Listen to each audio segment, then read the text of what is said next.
Last जो 12 अक्टूबर को सुनवाई हुई थी, कोर्ट ने जितना भी ऑफिसर्स थे जिनकी नेग्लिजेंसी के वजह से उस बेटी के साथ जो क्राइम हुआ उसको वो रोक नहीं पाए, उसके बाद जिस तरीके से रात में अंतिम संस्कार किया गया तो कोर्ट ने उनको फटकार लगाई थी।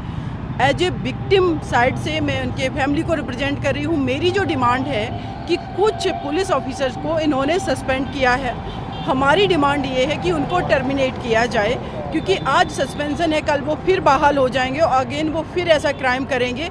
अगर एक्चुअल में कोर्ट ने ये मैटर जो है वो स्व मोटो कॉग्निजेंस लिया है तो उसका कुछ आउटपुट निकले, इनका टर्मिनेशन हो, तो शायद एक मैसेज कन्वे कर पाएगा कोर्ट कि वाकई में जो आम नागरिक है उसका फंडामेंटल राइट को कोर्ट प्रोटेक्ट कर रहा है। पहला ये है। दूसरा है कि इस परिवार का सिक्योरिटी का इशू है, क्योंकि आज तो सीआरपीएफ की सिक्योरिटी के लिए माननीय सर्वोच्च न्यायालय ने डायरेक्शन दिया और वो सिक्योरिटी उनको मिल गई है। क्या ये सिक्योरिटी उनको लाइफ टाइम मिली रहेगी? क्योंकि जिस एरिया से ये लोग आते हैं वहाँ पर एक्यूज की जो फैमिली है वो काफ़ी इन्फ्लुएंसिव फैमिली है, पॉलिटिकल इन्फ्लुएंस है उनका, सारी चीज़ें हैं। तो फ्यूचर में उनके साथ ये इशू हो सकता है कि उस परिवार की सिक्योरिटी का इशू रहे। तो वो परिवार की डिमांड है कि उनको परमानेंट रेजिडेंस उत्तर प्रदेश के बाहर दिल्ली में दिया जाए। उसके अलावा माननीय उत्तर प्रदेश के चीफ मिनिस्टर योगी आदित्यनाथ जी ने विक्टिम जो पीड़िता थी उनके फादर को ये कमिटमेंट किया था कि एक पर्सन को सरकारी नौकरी दिलवाएंगे, लेकिन वो आश्वासन पर अभी तक कोई भी काम नहीं हुआ है।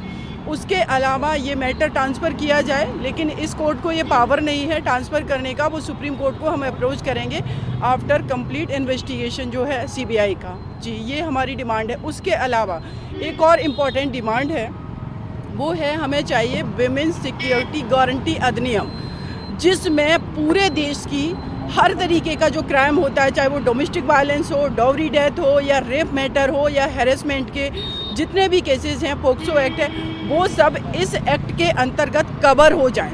क्योंकि इशू ये है कि अगर एक फीमेल के अगेंस्ट क्राइम हो रहा है, जैसे कि आपने डोमेस्टिक वायलेंस एक्ट बना दिया, लेकिन वो फीमेल जो ना तो मेंटली स्ट्रॉन्ग है सोसाइटी की सिक्योरिटी रीजन के वजह से, ना वो फिनांशली स्ट्रॉन्ग है क्योंकि डिस्क्रिमिनेशन परिवार के अंदर है, ना वो किसी भी तरीके से स्ट्रॉन्ग नहीं है। जो पर्सन स्ट्रॉन्ग नहीं है, अगर उसको आप कानून बना के दे भी देते, उसका इम्प्लीमेंटेशन वो कैसे कराएगी, अपने लिए फ़ाइट कैसे करेगी? तो जब भी किसी फीमेल के अगेंस्ट क्राइम हो, सबसे पहले उसको कंपनसेशन दिया जाए, जो कि काफ़ी फिनांस के रूप में जिसको हम देख सकते हैं। उसके बाद उसको सिक्योरिटी प्रोवाइड करवाई जाए। उसके अलावा उसको free of cost legal aid provide करवाया जाए। अभी बहुत सारी फीमेल को यही नहीं पता है कि उनको सरकारी वकील भी मिल सकता है, तो ये हर तरीके का उसमें कवरिंग हो। दूसरा, आप देखेंगे कि फॉरेंसिक लैब हमारे पास बहुत कम है। जब भी रेप मैटर्स होते हैं, एक फॉरेंसिक रिपोर्ट आने में 6 महीने लगते हैं, तो फिर कैसे fast track court case final होगा, कैसे टाइम बाउंड डिसीजन आ पाएंगे? तो उसके लिए हर राज्य में कम से कम 10 फॉरेंसिक लैब बनाई जाएं। ये सारी चीज़ों पर बात होगी और जो भी विमेन के अगेंस्ट क्राइम हो रहे हैं उसमें कम से कम 6 महीने के अंदर कन्विक्शन हो, वो भी अपील तक डिसाइड हो, ना कि सिर्फ डिस्ट्रिक्ट कोर्ट में, और टाइम बाउंड हो। ये सारे हमारे उसमें डिमांड रहेंगे, जो भी महिला सुरक्षा गारंटी अधिनियम है। जी, कितने बजे सुनवाई होनी और किसको आना है? 2 बजे सुनवाई का टाइम है, 2 सवा 2 बजे के टाइम होगा। और इसमें उत्तर प्रदेश के जो ऑफिसर्स हैं जिनको जो भी सस्पेंड हो चुके हैं, एसपी हाथरस, उनको बुलाया गया है, डीएम है, एडीजे हैं, उसके अलावा अदर ऑफिसर्स हैं, और विक्टिम साइड से मैं प्रेजेंट कर रही हूँ। क्या कोई स्टेटस रिपोर्ट आज पेश की जाएगी, ऐसा कुछ बताया जा रहा सरकार? सॉरी, सरकार की तरफ से कोई स्टेटस रिपोर्ट पेश की जाएगी आज तक की? या बिल्कुल, क्योंकि जिस तरीके से कोर्ट ने लास्ट टाइम सरकार से बहुत सारे सवाल किए थे जिसका उन्होंने आंसर दिया, बट ओरली, क्योंकि उनके पास रिटन में कुछ नहीं था। तो कोर्ट का कहना है कि अगर आपने उस पीड़िता को रात में डेड बॉडी को जलाया तो उसकी वजह क्या थी? इनका कहना था लॉ एंड ऑर्डर फेल हो सकता था। तो कोर्ट ने कहा कैसे? उनका कहना था कि वहाँ पर गैदरिंग बहुत ज़्यादा थी। तो कोर्ट ने रिपोर्ट मांगी है कि आप मुझे पहले प्रूफ दीजिए कि कितनी गैदरिंग थी, क्या वहाँ लॉ एंड ऑर्डर इतने कम पीपल डिस्टर्ब कर सकते थे?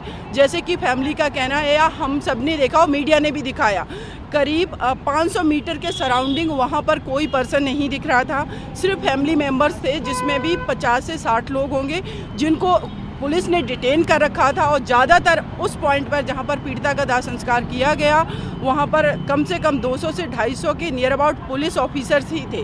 तो कैसे ये लॉ एंड ऑर्डर फेल हो सकता था, ये बड़े क्वेश्चंस थे। अब आज कोर्ट में जो स्टेट गवर्नमेंट है वो रिपोर्ट सबमिट करेगी, मैं देखती हूँ उस पर कि क्या ये रिपोर्ट में बताते हैं। लेकिन जो मीडिया में चीज़ें चली, जो हम लोगों ने देखा सभी ने, उसके अलावा एडीजे का स्टेटमेंट हम सब ने देखा कि सीमन नहीं पाया गया इसलिए रेप नहीं हुआ। तो ये एक ऑफिसर जिसका काम है सिक्योरिटी प्रोवाइड करना लोगों को, वहाँ पर जो भी पीसफुल माहौल है वो डिस्टर्ब ना हो, लेकिन उनके स्टेटमेंट के बाद आपने देखा वहाँ पंचायतें शुरू हो गई कि रेप नहीं किया गया, मेरे बच्चों को फॉल्सली फंसाया जा रहा, जबकि रेप की डेफिनेशन ही अलग है। उस पीड़िता के साथ रेप हुआ है, उनकी जो फॉरेंसिक रिपोर्ट है उसमें पुष्टि हुई है उसकी, फिर ये किस तरीके के स्टेटमेंट दे रहे। तो ऐसे ऑफिसर्स के डीएम का स्टेटमेंट देखिए आप, उन्होंने कहा कि अगर पीड़िता कोरोना से मर जाती तो आप सोचिए वो जब ये स्टेटमेंट दे रहे हैं तो उनके अजम्पशंस क्या क्या होंगे कि ये तो ऐसे परिवार हैं, ऐसे आम नागरिक हैं, इनके कोई वैल्यूज नहीं है, इनके कोई राइट नहीं है, हम कुछ भी बोल के निकल जाएंगे।